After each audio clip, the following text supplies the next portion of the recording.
let's talk a little bit about the nature of desire from, now don't get freaked out, a quantum physics point of view. Oh my God, they're going to talk about physics. I don't want to listen. Relax. We're going to enjoy this.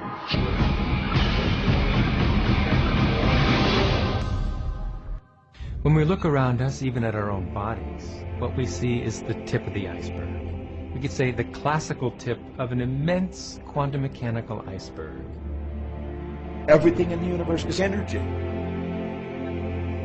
Your body's energy. The room you're living in is energy. Everything you want is energy. And that's not a new idea. A fuzzy-haired guy in 1925 wrote on his chalkboard, E equals mc squared. And we couldn't grasp what that meant. What that says is on one side of the equation is mass and light and everything that we perceive, but it all equals energy. Everything is energy. And let me help you understand that just a little bit. There's the universe, of course, and our galaxy, and our planet, and then individuals, and then inside of this body are organ systems, and then there's cells, and then there's molecules, and then there's atoms, and then there is energy. So there are a lot of levels to talk about something on. But when you get down to it, everything is energy. There's enough energy sitting in there, in one atom, to do amazing things, to possibly even open up the doorways to lighting an entire city. Think of this for a moment. Take your hand and look at it. Now your hand looks solid, but it's really not. If you put it under a proper microscope, you'd see a mass of energy vibrating. And so everything is made up of the exact same thing, whether it's your hand, whether it's the ocean, or whether it's a star. The colored paper with ink on it is not money. It's just energy. And so part of the illusion that we're living in is that, these things are solid. They're not solid. Neither is a piece of wood, neither is a rock. Get the proper microscope and go and look at a wall. That wall is not solid. That wall is a mass of energy in a very high speed of vibration. It feels solid because of the vibration, the rate at which the molecules are vibrating. Everything in the universe vibrates. In other words, everything moves. We live in an ocean of motion. You are vibrational beings in a vibrational universe. Many people are not yet ready to acknowledge that they are vibrational.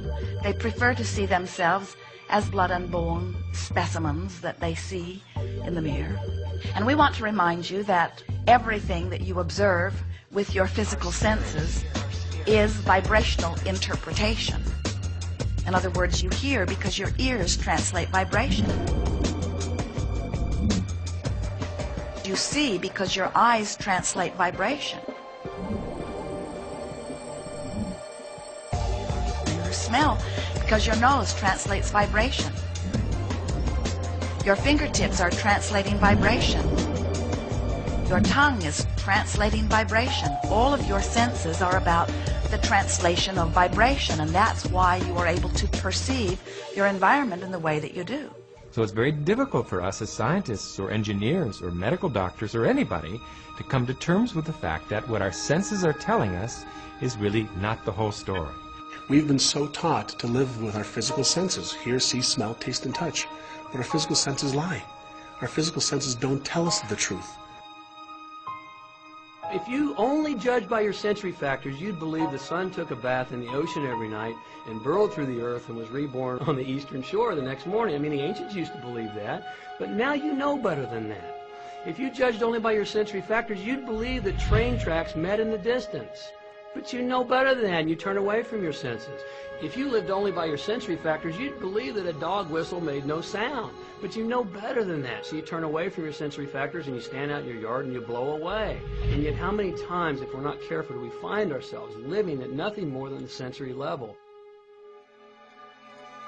If we take a look at everything in the universe, we know from a scientific perspective is made up of something called energy. So what do we know about the properties of energy? Number one, all energy has a vibration. All energy has a vibration. It emits a frequency. We are frequency generators.